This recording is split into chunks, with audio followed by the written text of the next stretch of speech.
Hey guys, Nishquik here, and I've been feeling a little sentimental as of late. You see, Xenoblade Chronicles X Definitive Edition is going to be launching in just around a week or so, and my mind keeps going back to all the other amazing Xenoblade Chronicles pre-release memories that I've had with games like Xenoblade 1 Definitive Edition, Xenoblade 3, and Future Redeemed, because I wasn't even a Xenoblade fan before 2020. And I thought, how about I ask some of my fellow Xenoblade, Nintendo, and JRPG content creator friends to share their other memories with me, because we got a new Xenoblade game coming out, and we're going to make so many more amazing and beautiful and long-lasting memories that will last with us forever. So yeah, you heard that right. I'm not alone in this video. This is actually going to be the very first official Nishquik Pops collab video. I have a lot of great JRPG, Xenoblade, and Nintendo content creator friends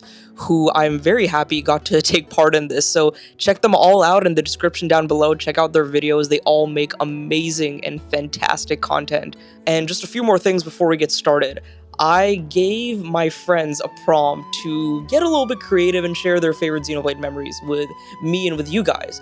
But I told them that, yes, spoilers are okay for Xenoblade 1, 2, and 3. So yeah, that is your spoiler warning for Xenoblade 1, 2, and 3. There will be no spoilers for X, Xenogears, or Xenosaga in this video. But I also told them, hey, lay off Chapter 5. Because I was ready for every one of these guys to come at me and be like, oh, I wanted to talk about Chapter 5, the emotional moment in Chapter 5 and Chapter 6 of, you guys know what I'm talking about, Chapter 5, I don't even need to tell you the game.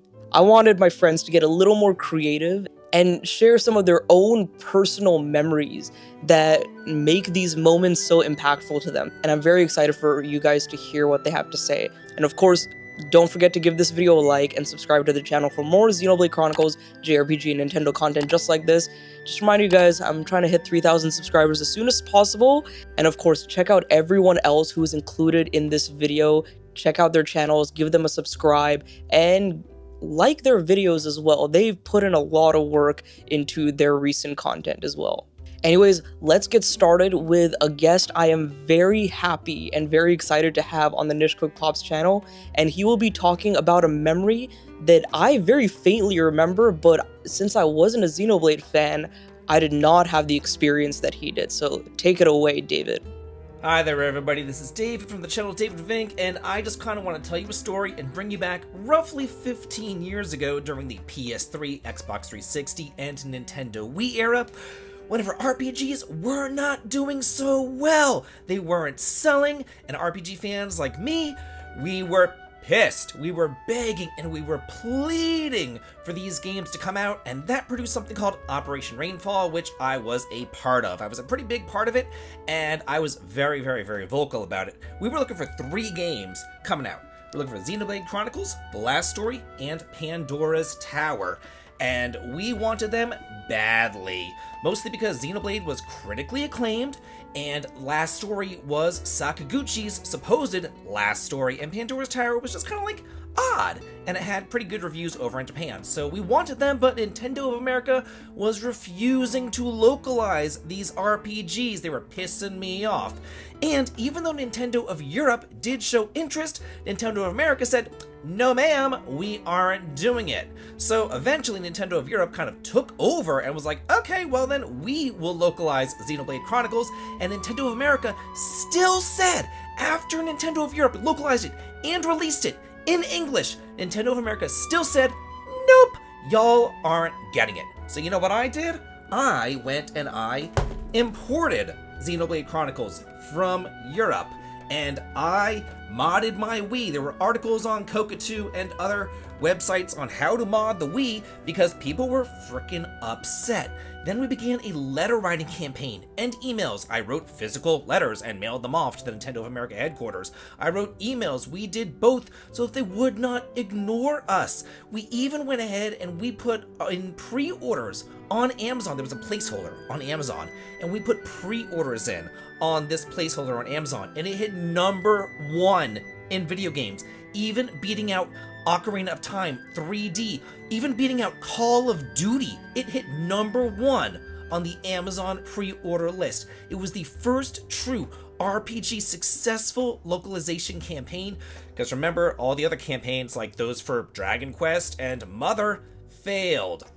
Then there was donation campaigns. You got wallpaper, you got slipcovers, of which I have 2 right here, because I donated quite a bit of money, probably too much money, to this campaign, but it was totally worth it for me. I even went so far, I won a contest while I was doing it. I won a contest for a collector's edition of The Last Story, which I still have here sealed from Operation Rainfall.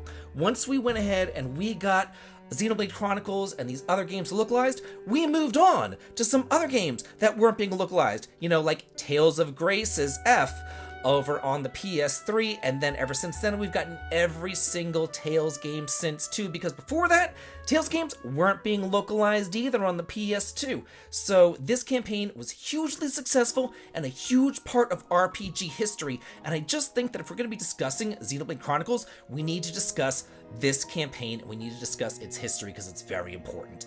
Thank you all so much for watching, and I do hope to see you all over on my channel, Davidvinc, in the future. Have a good day. Hey everyone, my name is BoTalksGames, and for my fondest Xeno moments, I want to focus on not just one specific scene or moment in the franchise, but my experience playing Xenoblade Chronicles 2 as a whole. This is my favorite Nintendo Switch game, my favorite game in the series, and my favorite JRPG of all time. Leading up to it, I had tried to play Xenoblade Chronicles 1 on both Wii and 3DS, believe it or not, and while I've definitely gone back now and I love that game, and this might be sacrilegious to a lot of you, I just could not get into it for some reason. But something about Xenoblade 2's announcement and its trailers really spoke to me, so on a whim, even though I had kind of written the series off at that point, I decided to try it out, and man oh man, am I glad I did. It's the summer of 2018, I pop it into my Switch, and I am immediately hooked right from the first chapter. Rex and Gramps are immediately the GOATs. I love these characters. I'm enjoying playing the game, doing side quests, and just taking in the whole vibe for about 15-20 hours, the music, everything. It's all just amazing. And then the finale of Chapter 3 hits. This was the specific moment I knew that Xenoblade 2 was an all-timer. It was going to be one of my favorites. And yeah, after that, there might be some slower chapters in there. Chapter 4 isn't the greatest thing in the world, but I still appreciate those chapters a lot because it further develops this cast of characters that I love so much. And then once you get to the Land of Moritha, up to the end credits, essentially, man.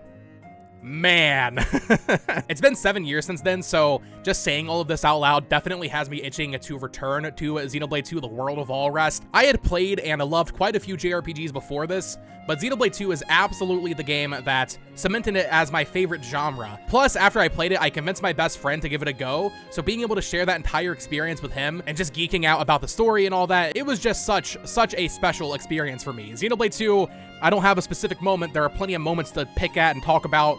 Just the fact that I even played it. I'm so happy I played this amazing game. Also, honorary mention, if you want like a more specific thing, I got a copy of Xenoblade 3 early. I posted videos about it early. Not spoiling things, of course. I'm not going to spoil it for the community. Jeez, I'm not that guy. But when I played it, I had nobody to talk about it with because it was pre-release. That photo at the end with Rex literally had me screaming into a void, not being able to talk to anyone about it for weeks until everybody who got it on launch day caught up. That was my own personal hell. I cannot believe, first of all, I can't believe that photo's even in the game, but having to just keep it to myself for weeks was horrible, but also like fun to look back at, you know? But yeah, love Xenoblade. Thank you, Nishquik, for having me on, and definitely subscribe to Nishquik for more Xeno content. He's really good at it.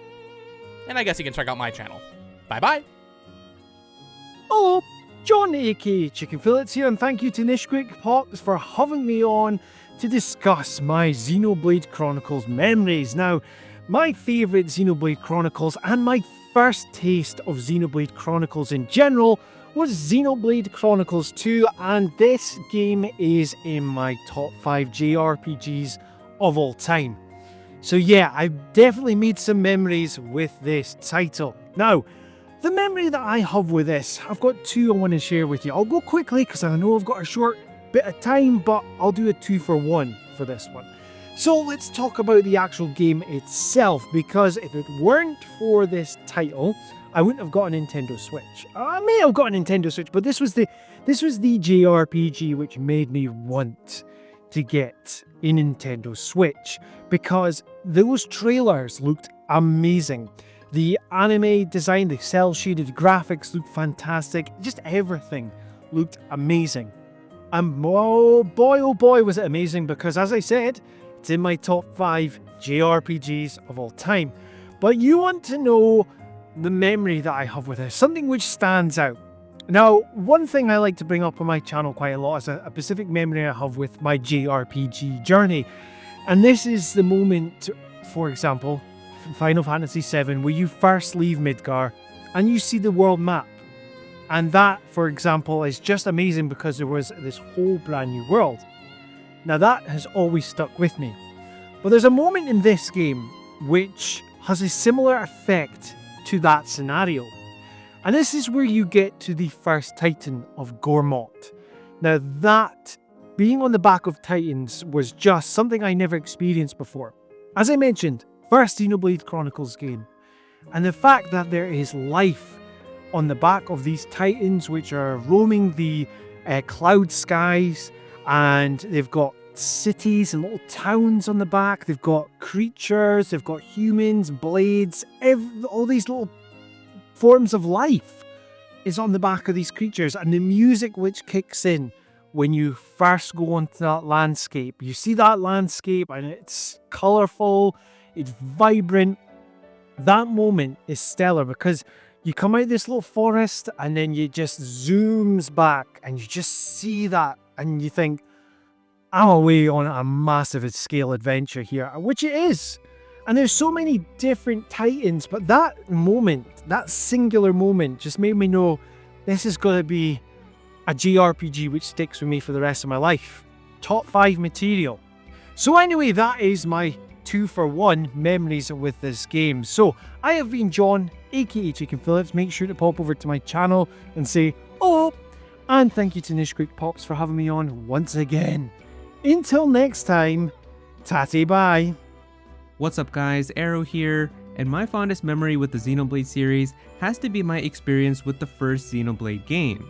I had played through Xenoblade Chronicles 2 as my first ever Xenoblade game back when I was like a sophomore in college, and I played that in 2019, and I thought it was one of the best games that I had ever played. I finished it around the summer of that year, and that's when I had a lot of people start to tell me that I should play the first game as well, and it's really good, and I was like, okay, that sounds pretty nice, but obviously I didn't have any way to play it, so I actually started doing a couple of streams on an emulator, just playing through like an up-resed Wii version of the game. But then I had college start up again, so I had to kind of stop doing that, and I was thinking about like going back to it around like Christmas break and finishing up the game.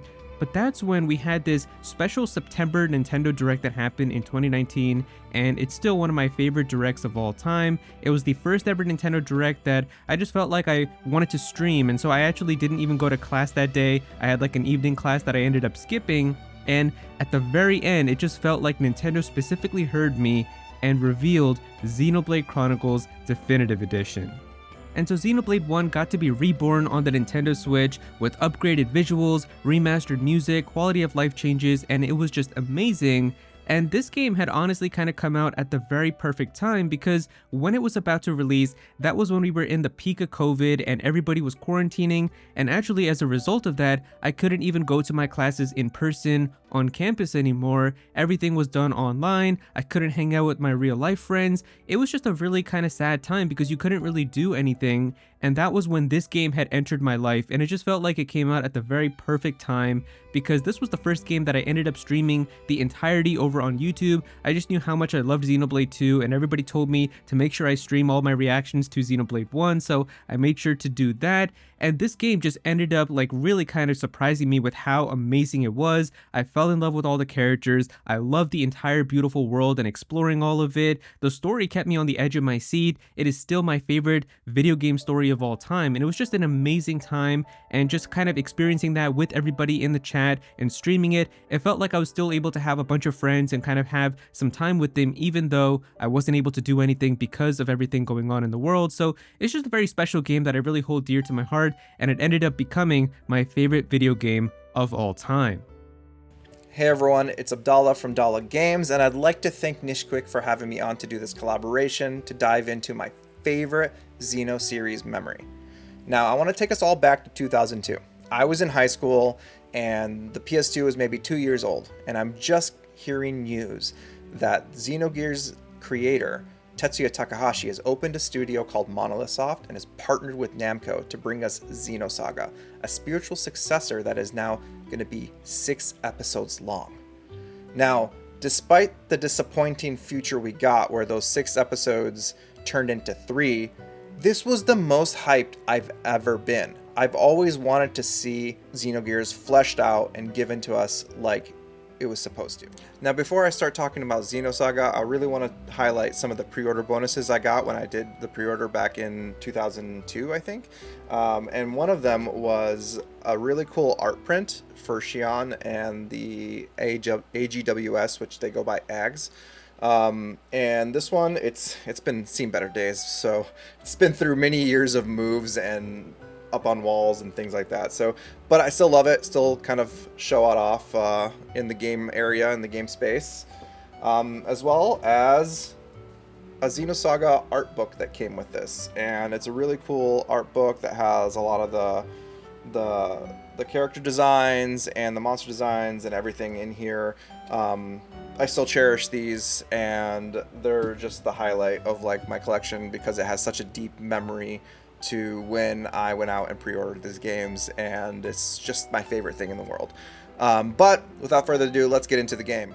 At its core, Xenosaga Episode 1 is a space opera mixed with deep philosophical and religious themes. You play as Xion Uzuki, a scientist working on a combat android Cosmos aboard the Wiglunde spaceship. But things quickly spiral out of control when the terrifying alien force known as Gnosis attacks, setting off a chain of events that tie into humanity's ancient past and future riddled with mystery. The game explores themes of free will, human suffering, and the nature of existence, just like Xenogears. Xenosaga plays on big ideas inspired by the likes of Nietzsche, Jung, and Freud. And if that sounds heavy, well, it is. But that's what makes it so fascinating. Now, the combat is a turn-based RPG with a strong focus on strategic combat. It ditches random encounters and placed enemies on the field, allowing you to engage them at your own discretion. Battles use an action point system that lets you choose between basic attacks, ether abilities, and tech attacks. Oh, and let's not forget the mechs. The AGWS units, also known as AGS, add another layer of strategy. Now, if you've never played it, it's worth checking out. The PS2 version is at a reasonable price, but by the third game, you'll be spending hundreds to purchase it. So let's hope we'll see a remaster for this in the coming year. Hey friends, it's Brandon from Just the Gems. Thanks so much, Nishquik, for having me on to talk about Xenoblade. The Xeno series has been a favorite of mine since I was a teenager, like 400 years ago. And being able to essentially grow up, enter adulthood, and even enter middle age with the series has been very cool. As I've grown, Takahashi has grown as a writer and a director, and the entire team has grown too. I think it's all best exemplified by my favorite aspect of Xenoblade Chronicles, which is how the series handles its character interactions. So this isn't one particular scene or one particular character. It's just the way in which Takahashi chooses to let his characters interact with each other. I feel like in most games, character development might happen, but it's almost always subservient to advancing the plot. And in some ways, I can see why most games do that. After all, you have a giant story to tell in a JRPG, and telling that story costs a lot of time and money. If you spend time developing your characters in a way that isn't explicitly moving the plot forward as well, it's just going to end up costing you more. But Takahashi doesn't seem to see it that way. He understands that in order for us to truly feel connected to the story, we need to truly feel connected to the characters. This style of his is present in basically all of his games, but I really only first identified it in Xenoblade Chronicles 3. A large part of the journey the characters are going on together is spent with them talking to one another and getting to know each other. This is particularly important for them because they start out on opposing sides in a horrible war. Trying to force these characters to get along for the sake of the story would have been the worst thing the writers could have done. Instead, they let their tensions simmer and occasionally boil over, And then with time, we get to see them making legitimate connections with each other. And it's all because Takahashi is willing to simply let his characters spend time together. After recognizing it in Xenoblade 3, I realized it's something that's always been present in his work. That revelation has actually helped me appreciate the entire Xeno series even more, including Xenosaga and Xenogears. It's a technique that feels pretty standard in films and television, but it's remarkably rare in video games, and I really hope other game writers see this and learn from it. Hey everybody, it's Femtrooper, and thank you Nishquik for having me on today because I really like this topic of just talking about memories from a certain franchise or a certain game because man, there's so many. And with Xenoblade Chronicles, I have 2. So I'll try and be quick here and talk about my 2 memories with the games. So my first memory with Xenoblade Chronicles is basically learning about it from my friends on YouTube and understanding the importance of it and Operation Rainfall. And it was really exciting. And at that time, I was kind of like new to the community and all that. But my friend Dustin Kreis said he could actually find me a copy because back then finding a copy on the Wii was like really hard and it was getting really expensive. You could not find it anywhere. And he sent me a copy from the States and I was like, oh my gosh, so exciting. He actually was able to find one. So that's sort of a special memory because I remember thinking, oh my gosh, this is so rare. This is so exciting. And I was so happy to have this. My second memory is with Xenoblade Chronicles 2 on the Switch. And I was actually really hesitant to get this, but I remember getting it for super, super cheap because it was cart only. So then I just bought a Switch case and printed out the cover. That's why mine looks a little sketchy, but whatever. I was so excited to get this. I decided to make it the game I was playing during my surgery recover back in 2022. And it really, really helped with that. It was such a fun adventure. I love the characters in this game. They are incredible. They're so much fun. And I just remember it making sort of my surgery recovery a lot more bearable because I could barely move and I was bedridden. And so it was really, really exciting to just have this amazing, fun JRPG to play during that. So thanks again, Nishquik, for having me on today to talk about Xenoblade Chronicles. I just love the series so much. It's just fabulous. I mean, everything from the worlds to the music. I mean, it's top-notch stuff. So anytime I can talk about a series like that, of course. If you guys like JRPG content and silly ramblings like this, please come over and check out my channel. I'll see you there. The child that is not embraced by the village will burn it down to feel its warmth. This quote was said by one of my viewers on the Logos analysis, and I think it was really beautiful because isn't that child just like Malos, who wanted to burn the world? Amalthus, who was broken by the darkness of humanity at a young age, and who had to burn everything and everyone they cherished for certainty and comfort, all to feel strong again, to not lose anymore. And I think that's why I love the Xenoblade games. They're rich, impactful, and relatable. I can tell that Takahashi-san doesn't write these games just to get his paycheck at the end of the month. The passion and the attention to detail he pours over to these games is undeniable. One of my favorite moments in Xenoblade 2 is when Amalthus says how mankind will never change, no matter how many millennia pass, and Rex answers with, "You're the one who won't change. That's exactly why you hate the ones who try to." I think that line hits at the core of the issue. It goes to show how, despite the cruelty, you can teach the world a thing or 3. You can inspire others, show the way in darkness by being the light. While Xenoblade's core themes and thesis might appear simple on the surface, the themes of hope and despair, sometimes what is referred to as generic anime tropes, I personally think that there's something in these games, the writing, execution, the characters, music, pacing, and the world building that feels special and unique compared to other Western games or JRPGs, at least in my estimations. And maybe that's why I've spent the last year or so making analysis videos on my channel on psychological and philosophical layers of these games, sharing my love for them in my own way. I am very excited for Xenoblade Chronicles X coming out soon, and thank you for Nishquik for giving me the opportunity to be a part of this beautiful collab with all of my fellow content creators. Have a great rest of the year. Happy and healthy playing awesome games. Why do I like Xenoblade, or what do I like about Xenoblade the most? When asking myself this question, it's easy to fall back on one specific answer. But the more I think about Xenoblade, the more it is clear to me that it's so much more than that. Yes, my immediate thought went to talking about Nier the entire time, but first of all, I've been given a 3-minute time frame and that won't suffice. And more importantly, I wanted to talk about my love for the entire franchise instead. As someone who got into the franchise by playing Xenoblade X as my first game, then playing Xenoblade 2 and then Xenoblade 1, I think my perspective on the franchise is very unique. It's actually out of order, one might say. And it will continue to be out of order because I still need to play Xenosaga and Gears. But I actually think it's one of the biggest strengths of this franchise. Let me explain. Let's go back to my first time playing Xenoblade 2. I did not get any references to Xenoblade 1. One might say the best part about the game. Chapter 10 and the revelations there would blow everyone's mind and be to this day the first step into making the entire franchise connect in a way. And it went all over my head. And still, Xenoblade 2 managed to be my favorite game of all time and remains that until this day. How?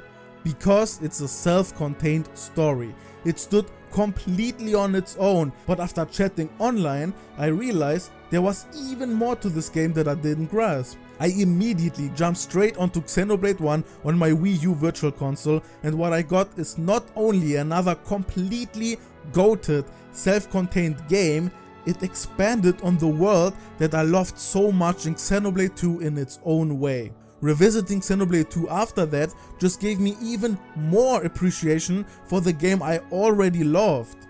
I know a lot of people were upset that Xenoblade 3 was light on important callbacks to the previous games, but to me it was no surprise at all.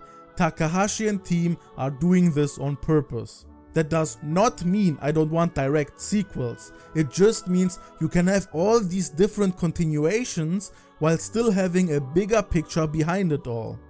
If you are new to the game, you can enjoy it completely on its own, but if you are willing to look deeper into these games and explore what a beautiful and fantastic universe they created, it will pay off tenfold. And it looks like this wild ride is not over. It's easy to say that the radio in Future Redeemed might be the biggest mic drops in my gaming experience. We are looking at a man who had so many setbacks trying to tell a story he set up in 1998, rising out of the ashes and connecting so many seemingly unconnected games retroactively into one mega saga. You could even call them his perfect works. So let's continue to enjoy this wild ride together. If you like Xenoblade discussions and theories, you can find me at SuperSavajin right here on YouTube. Thank you so much for having me, and don't forget to leave a like on this video right here. Do it for Nier. Hey everyone, I'm up in Nimbus, and Nishquik, thank you so much for having me on this Xenoblade collaboration of yours. I am absolutely thrilled to be a part of this, my man. As you know, I'm a huge lover of Xenoblade Chronicles, like everybody else in this video. So, of course, here I am to talk about what my favorite memories are from Xenoblade Chronicles. Well, that's really hard to explain, as it's not necessarily a moment from one of the games or anything really, to do with like character development or when I picked up the games. Sure, I've got some really amazing memories when it comes to things like that, but there's something really difficult to explain. In a way, my favorite moments from Xenoblade Chronicles is the aftermath of playing the entire trilogy. So what I mean by the aftermath of the trilogy being my favorite moments of Xenoblade is how impactful the trilogy actually is. The themes, the philosophy, the emotions within the games as a collective, the way it culminates at the end after you've played through 10 to 15 years worth of Xenoblade Chronicles. Now I know it must be really hard to understand what I'm getting at. How I am here right now, this type of setting of day as dusk approaches and the sun sets, and just being outside. These are the literal real moments where I go for afternoon walks and I listen to Xenoblade Chronicles theories, analysis videos, diving deep into the lore behind everything after experiencing the franchise, listening to music that could easily be associated with the emotions resonating within Xenoblade Chronicles. This is the stuff which resonates with me beyond the trilogy's completion. And in a way, it's always sort of living with me. I'm always living in the moment. Xenoblade Chronicles lives rent-free within my head. And I'm always putting the series on replay, especially Xenoblade Chronicles 3. That ending along with Future Redeemed. Those revelations, they're with me for life. I will never be able to stop thinking about the impact that Xenoblade Chronicles 3 had on my life. But you guys who have played Xenoblade Chronicles, surely you understand where I'm coming from when it comes to picturesque landscapes and emotional settings with lighting such as sunset and dusk. Especially some content creators, if you're watching this video or even if you're part of this video, you know who you are when I'm referring to your Xenoblade analysis content. Because I listen to that stuff and I just get lost. I listen to it, I see this kind of scenery when I go for walks. It's just my favorite kind of memories. As a culmination, it's the culmination of Xenoblade, which are my personal favorite memories of the franchise. So Nishquik, dude, thank you so much for having me on this collaboration. I'm actually really excited to see what other guests you have on board and what they're going to talk about when it comes to Xenoblade Chronicles. And as always, thanks so much again for having me, and I will catch you later. Hello everyone, this is Andres Restart, and thank you to Nishquik for allowing me to take part in this collaboration. One of my most beloved memories from the Xenoblade Chronicles series is actually with the first one, when I played it back on the Nintendo Wii for the very first time. And I think it's important to point out back then, this was on the Nintendo Wii, a standard definition console. This is the beginning of the HD era. This is that first generation where Nintendo decided not to focus on improving power, but to focus on innovation with controls and such. And so the visual abilities of the Nintendo Wii were very limited compared to everything else. And so our expectations for what was possible with different games on the console were limited. Yet, with Xenoblade Chronicles, those expectations were totally exceeded. The game had massive environments with incredible scope and beautiful vistas including different parts of the Titans we could see off into the distance. But perhaps the moment that is most exemplary for how special the world and scope and exploration is in the entire Xenoblade series is that moment you first enter Magna Forest. When I first saw this area, I thought it was beautiful, seeing the great waterfall off into the distance, and I had noticed that there were a few different places I could go. I could explore the cliffside, I could cross that giant scary bridge, or I could approach the waterfall and stare down what appeared to be a mile or two down below. And my very first time doing this, I had a thought. Might this game let me jump down? Even by today's standards, in big open world games, you jump down, you die. And so I decided to take the plunge, and it was perhaps one of the greatest decisions I ever made for a video game, because when I did, I went straight down to the water, and to my surprise, came back up. I was still playing the game. There was no respawning, there was no death. I was just in a different area I could explore. And to this day, there are very few games outside of other Xenoblade games where you can have an experience like this. And that to me was incredibly special. Hey everyone, it is Yggdrasiel, and it is my pleasure and privilege to be here for this video. I'm very sorry, Nishquik, I know you only wanted one key moment. That is not going to happen. I love this series to death. It is impossible for me to just pick one thing that I adore. So then, here's a quick rundown of 3 core points for me. Let's start at the beginning with the introduction of Xenoblade Chronicles to the US. It's 2012, it's my friend's birthday, and after the cake cutting and some Smash Brothers brawl, I'm still there for a while. He says, hey, I know you like RPGs, you want to check this out while you wait to get picked up? I say sure, and without even seeing the box art, without seeing the name for the game, I see 2 giant titans, then a colony on one of their legs, and then just absolute brutality with the end of what happens at Colony 9 at the very start of the game. And before I know it, the very next week, I had my own copy of Xenoblade Chronicles in my hands, and I binged through it, and I loved it, and it is a core turning point in my experiences as a gamer. It is that critical towards my sheer adoration of the genre of gaming that RPGs define. Which is something I am able to take into my next point, because I was able to take that defining experience and my love for the series and now create a YouTube channel with it. So, Xenoblade Chronicles 3, I was not really a big part of the community at that point in time. I stayed mostly silent through the Xenoblade Chronicles X, the Xenoblade Chronicles 2, what have you. But when I saw Xenoblade Chronicles 3, I knew I had to be involved in the conversation a whole lot more, and that is a large defining reason of how I got to this place with my YouTube channel and just sharing in what I love. So the hype moments and the pre-release segments before Xenoblade Chronicles 3's release was just a magical moment in time for me, because I got to grow not only as a content creator, but I also got to meet so many wonderful people, to the point where I now have the luxury to say I know many of the core community and many of the core content creators for a Xenoblade series. Heck, it's even how I met Nishquik, so cheers to that. And now part 3, and I know you're not thinking this even remotely, but it is going to be my first experience with Console K, and you sort of had to have been there for just to experience the sheer chaos of this, because as a reminder, I streamed this game live with everyone, and I played it in hard mode. I was on equal footing with Console K in Chapter 2, and it turned into a 25-minute encounter, cutscenes included, but you get the sense of scale and terror in my eyes. My heartbeat of 120 as I finished the final blow, and that just happens to be something that sticks with me day to day. I go back and I think about, wow, that was insanity.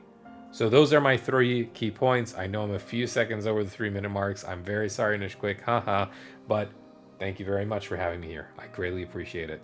Cheers, everyone.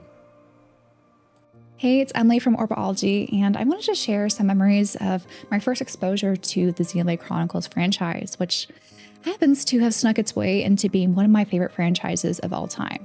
So I was first introduced to the Xenoblade games with Xenoblade Chronicles Definitive Edition for the Nintendo Switch. Prior to this release, I didn't really have much exposure to many Nintendo home console games, so I definitely missed out on the original release, and at the time I had also missed out on the version that came out on the 3DS because I didn't have the new 3DS that was able to play that expansive game. But having heard so much praise over the years for the original Xenoblade Chronicles, I was really excited to finally play the Definitive Edition on the Switch, and I ended up ordering the Collector's Edition. But it wasn't until much later, during the holiday season, when I was able to crack open the game and give Xenoblade Chronicles a try for the first time. As someone who's very much a mood type of gamer, this was really the perfect scenario and time window for me to play Xenoblade Chronicles for the first time, especially feeling so isolated during the height of the pandemic and being away across the country from family over the holiday season for the first time ever. I just felt so immersed and attuned with the world of Xenoblade Chronicles. It was really the perfect storm. And when I initially booted up the game, I was just immediately impressed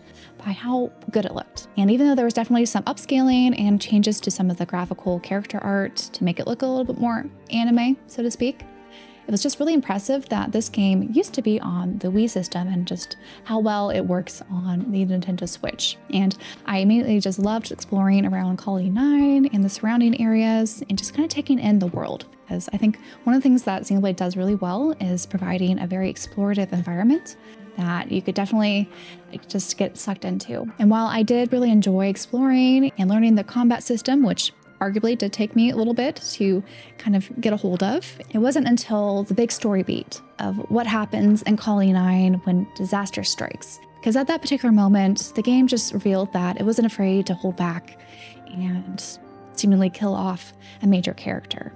And I was just super excited to see what else was in store for the story and what other surprising twists that the narrative will kind of have along the way. And the story payoff for Xenoblade Chronicles was just so worth it. I spent so much time doing all the side quests, doing all the difficult challenges and monster battles. Just made me so excited to see what else the Xenoblade franchise had in store. And it definitely has not disappointed yet. So I'm super excited for Xenoblade Chronicles X Definitive Edition coming out around the corner and seeing how I get sucked into yet another Xenoblade game. Wow. Hearing those stories, it really was a great trip down memory lane, wasn't it? It was so great to hear so many stories, anecdotes, and memories from Xeno fans, whether they're veterans who are around since the days of Gears and Saga, or they're relative newcomers, sort of like me, who joined during the Nintendo Switch era. I'm so glad and so thankful to have all of you guys included in this video. So now it is my turn to share my most cherished and most fond Xenoblade Chronicles memory. I hope I can describe this well, but here goes. Basically, during the lead up to Xenoblade Chronicles 3, throughout most of 2021 and 2022, my life was going good. Things were fine, things were comfortable, things were just okay for me. But in the back of my head, I knew that I had so many changes I needed to make in my life. Despite things being good and comfortable and just all right, I felt like I wasn't achieving my goals. I wasn't putting my best foot forward when it came to just various things in my life. And I felt like at times I was just taking things too easily, whether it's my social life, my career, my just general work ethic overall. But flash forward a little bit forward to February of 2022, a lot of rumors were swirling about of a new Monolith Saga game being announced, whether it's going to be Xenoblade Chronicles 3 or not, and I was summoning with my whole heart and soul for a new Xenoblade game to be announced at the following Nintendo Direct. So I remember early February, we got the announcement of the Nintendo Direct, and I was working at a internship during that time. It was a pretty chaotic job. I remember coming back home after a very stressful day, and I went to bed with so many dreams and ambitions of what the Nintendo Direct was going to show us. And I had a dream, and you guys have to trust me with this. I know this is going to sound really crazy, but you guys have to really just actually trust me when I tell you guys this story. I had a dream of the Xenoblade 3 trailer, and I don't remember most of it, but the one thing that I do remember is at the very end, our unnamed and unseen protagonist, because I don't really remember what he looked like in my dream, basically he is in this grassy field, this beautiful grassy field with the nice blue sky, and he turns around and he sees two characters come towards him, and they reach out their hand, they say, "Let's go on this adventure together," or something like that. And then he looks up and he sees that those two characters who say that are adult versions of Melia and Nia from Xenoblade 1 and Xenoblade 2. And then the next day I saw the trailer and I was like, oh my god, Melia and Nia, but whoa, they're evil? It's not like how they were in my dream. And then, of course, the rest of the year goes on. The amazing Xenoblade Chronicles 3 hype cycle, so much fun to be a part of that. And like I said, life was going fine, but I was really trying to achieve more at that time in my life. Find a better job, find new friends, just do more things that would get me out of my comfort zone and just kind of like make me the best version of myself. I knew deep down inside that I wasn't that person yet. Eventually got the game, binged it, played it, loved it, and then I get to the end and I see Melia and Nia, I reunite with all these characters, and I get to the very, very end of the game after beating Zed, and at that very final stretch of the game, everything that Xenoblade Chronicles 3 was trying to tell me throughout this entire game, it all kind of hit me in that very moment.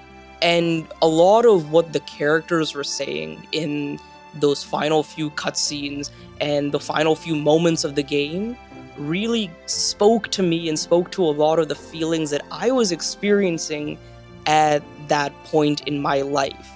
I felt like I was stagnating. I felt like I was holding myself back. I wasn't reaching my full potential. I kind of got comfortable in some aspects of my life. And then I realized that that is almost like a Mobius feeling. I wanted to hold myself back. I wanted to stay stagnant. I wanted to stay comfortable.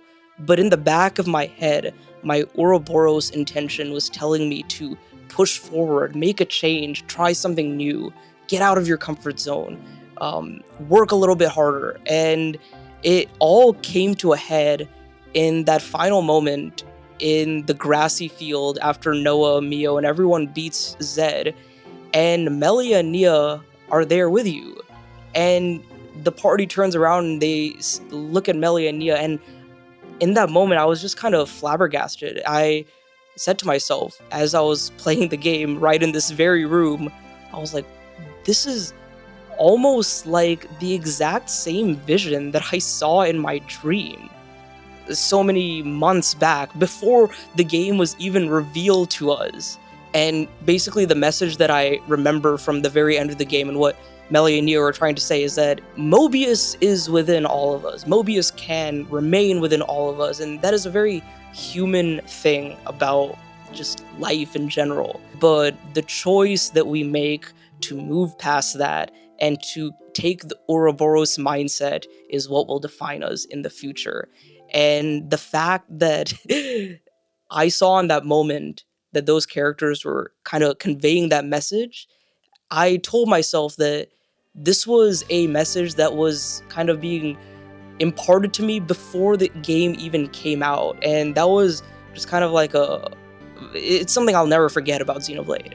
It's something that I'll probably elaborate in future videos as well. I have something in the works talking about this, but it's a kind of lesson and a kind of very impactful moment, which I remember before the game came out with my dream, and then re-experiencing that magical moment at the very end of the game.